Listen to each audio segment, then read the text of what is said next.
I'm really here tonight to speak on behalf of the children and families that we serve, and so I want to share a little story with you. Have any of you ever heard of something called a great right wheel? A great right wheel. If you haven't, I'm going to introduce a story that will take you back in time. And you would never guess it, but I'm actually going to take you back to 1863, the time of the Civil War. I bet you weren't planning on that. There's a colonel. His name is Joshua Chamberlain. He was a former school teacher, and on this day in 1863, he is in the battle of his lifetime. He's in the side of the Union Army, and they've had 5 encounters that day. A month ago, he started with 1,000 men, and today he's down to 80 men with almost no ammunition. They're perched atop a hill with a rock wall that they literally built together that morning by hand. And he has one order.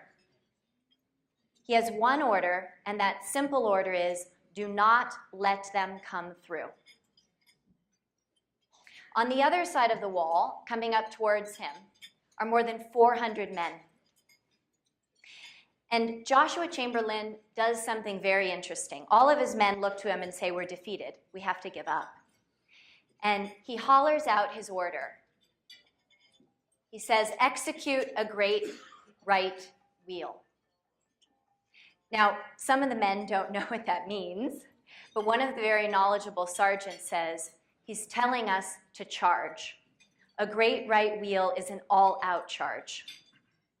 And just in case there's any doubt, Colonel Chamberlain himself climbs atop the wall and leads the charge. He is so brazen in the courage that he shows that the other side is confused.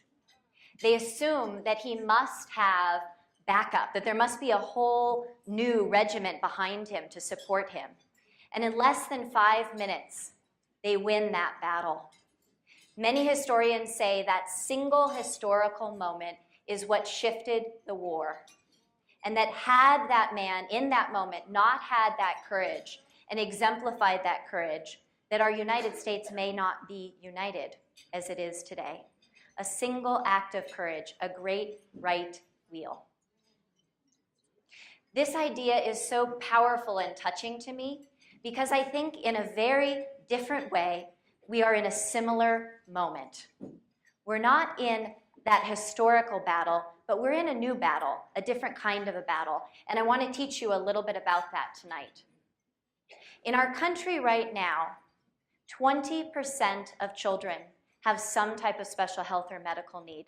That's 1 in 5 children. When you look at Arizona alone, we have 1 in 64 children that has autism now. The number of new cases of cancer for children are rising every single year. The incident rate is increasing every single year. And families are under enormous pressure because of this financial hardship. You see that they're connected. We have now diseases that we never saw in childhood, like type 2 diabetes. Our landscape is shifting quickly. When I was a child, I had one friend who had a food allergy. In my daughter's classroom, 1/3 of the class has food allergies. We are facing a new set of problems and challenges, and they're happening so fast that we don't even know how to keep up with them. At times, it feels overwhelming. And when I feel that way, because I'm very aware of the statistics and how quickly they're changing, I remember this beautiful quote that I love that's from Marianne Williamson, where she says, our deepest fear is not that we are inadequate. Our deepest fear is that we are powerful beyond measure. And I'm reminded of this story that so illustrates this point for me. It's a story of a little boy. Some of you might have heard this. He's on the beach, and there's thousands of starfish that are all on the sand, and the tide has gone out, and so many of these starfish are going to die because they don't have enough access to the water. And this little boy on the beach is picking up one starfish at a time and throwing it back into the ocean. And this older man comes up and looks at him, sees the thousands of starfish, and looks at him like he's crazy and says, you know, you really can't make a difference. And the little boy, as children sometimes do, somewhat defiantly, reaches down, grabs a starfish, throws it into the ocean, looks up at him and says, I made a difference for that one.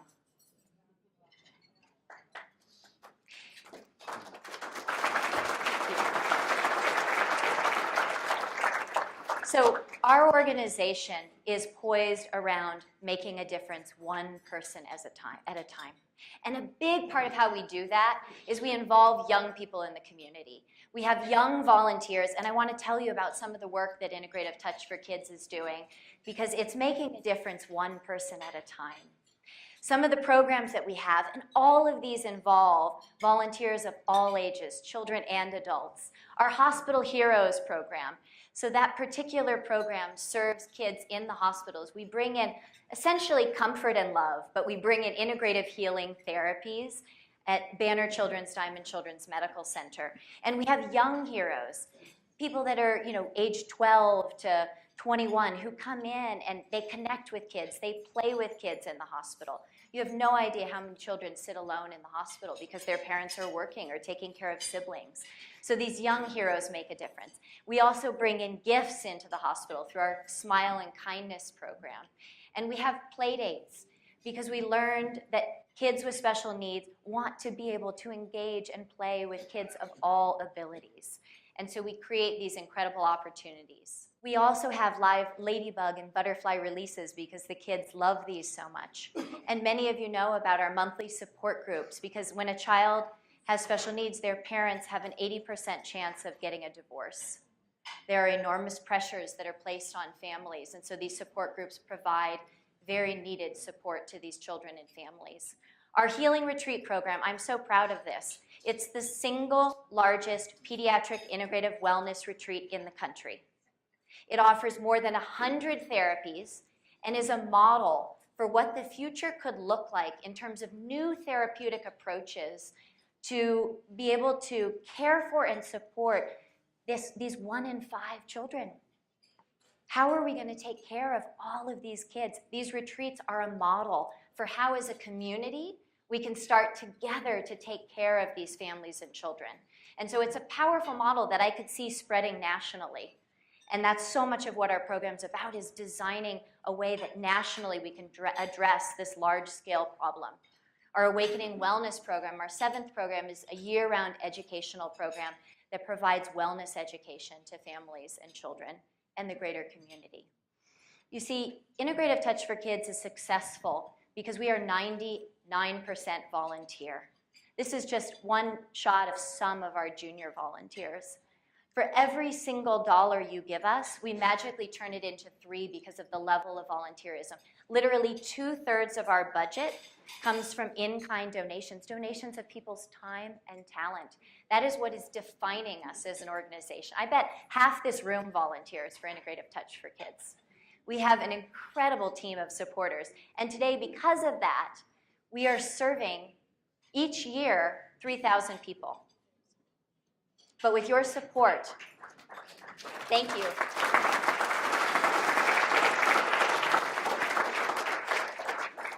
With your support and with our vision, I know this number will grow. We will grow these models nationally, and we will serve 30,000. And then one day, we will serve 300,000. And then one day, we will serve 3 million. Because you see this model, this great right wheel, right? This idea of charge. Our organization is about something big. It's about creating a kind of a revolution. It's a way of addressing a large-scale problem from one community at a time, community by community, changing the face of how we approach families and children that have any type of special health or medical need. But I want to share a very important difference. For Colonel Chamberlain, that great right wheel moment, that act of courage, that decision to charge, it came from a place of courage within him, and it also involved a kind of a physical strength, because he was in a battle. We are in a very different kind of a battle. And I want to tell you what I believe is the essence of our battle. Our battle is one of courage and kindness and love and compassion. I am speaking to you from the voice of the children and families that we serve, from a place of vulnerability and a place of incredible, intense, like openness of spirit. You know, the kids that we serve in the hospital who have cancer or that have all these different kinds of illnesses, I'm really speaking to you from the place of that level of need and compassion. That as a community, we have a choice to rise up and to offer this compassion. You know, I love this quote from Martin Luther King, that change will be accomplished by persons who have the courage to put an end to suffering. And if you were to say to me, for every dollar I give Integrative Touch for Kids, what does that really do? I will tell you my highest value that I'm trying to guide this organization by. It is one value, and it is we will meet suffering with love.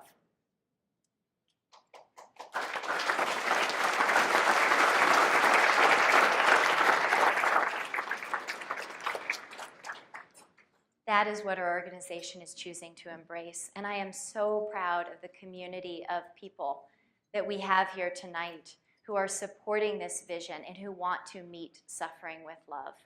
I could not be more proud of what we're doing here in Tucson. It's revolutionary, and we will change the world through our actions. I believe it. You know, I will always embrace the truth of that little boy on the beach, and Mother Teresa said it too. She said, we don't do great things. We do small things with great love. Thank you so much for being here.